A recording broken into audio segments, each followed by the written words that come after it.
श्रावणी बुधवारची बुध बृहस्पतीची कहाणी. ऐका बुध बृहस्पतींनो तुमची कहाणी. आटपाट नगर होतं. तिथं एक राजा होता. त्याला 7 मुले होते, 7 सुना होत्या. त्यांच्या घरी रोज एक मामाभाचे भिक्षेला जात.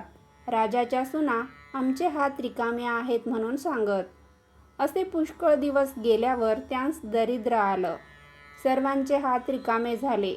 मामाभाचे पूर्वीप्रमाणे भिक्षेला आले. सर्व सुनांनी सांगितलं असतं तर दिलं असतं, आमचे हात रिकामे झाले. सर्वात धाकटी सून शहाणी होती. तिनं विचार केला, होतं तेव्हा दिलं नाही, आता नाही म्हणून नाही. ब्राह्मण विनमुख जातात. ती त्यांच्या पाया पडली. त्यांना सांगू लागली, आम्ही संपन्न असता धर्म केला नाही, ही आमची चुकी आहे. आता आम्ही पूर्वीसारखी होऊ असा काही उपाय सांगा. ते म्हणाले, श्रावण मासी दर बुधवारी आणि बृहस्पतिवारी जेवायला ब्राह्मण सांगावा. आपला पती प्रवासी जाऊन घरी येत नसल्यास दाराच्या पाठीमागं 2 बाहुली काढावी. संपत्ती पाहिजे असल्यास पेटीवर, धान्य पाहिजे असल्यास कोठीवर काढावी. त्यांची मनोभावे पूजा करावी. अतिथींचा सत्कार करावा, म्हणजे इच्छित हेतू पूर्ण होतात. त्याप्रमाणे ती करू लागली. एके दिवशी तिला स्वप्न पडलं. ब्राह्मण जेवीत आहेत. ती चांदीच्या भांड्यानं तूप वाढते आहे. ही गोष्ट तिनं आपल्या जावांना सांगितली. त्यांनी तिची थट्टा केली. इकडे काय चमत्कार झाला. तिचा नवरा प्रवासाला गेला होता. त्या नगराचा राजा अचानक मेला. गादीवर दुसरा राजा बसविल्याशिवाय प्रेत दहन करायचं नाही म्हणून तेथील लोकांनी काय केलं, हत्तीनीच्या सोंडेत माळ दिली व तिला नगरात फिरवलं.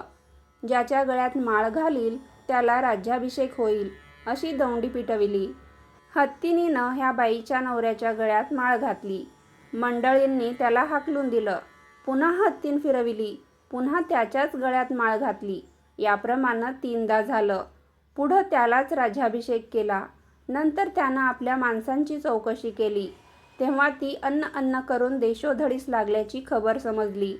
मग राजानं काय केलं, मोठ्या तलावाचं काम सुरू केलं. हजारो मजूर खपू लागले. तिथं त्यांची माणसं आली.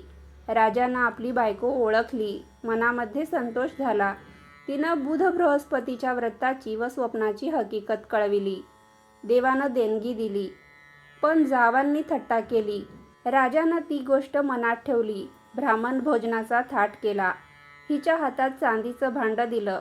तूप वाढू सांगितलं. ब्राह्मण जेवून संतुष्ट झाले. जावांनी ते पाहिलं. त्याचा सन्मान केला. मुलं बाळं झाली. दुःखाचे दिवस गेले. सुखाचे दिवस आले. जशी त्यांवर बुध बृहस्पतींनी कृपा केली तशी तुम्हा आम्हावर करोत. ही 60 उत्तरांची कहाणी. 5 उत्तरी सुफळ संपूर्ण.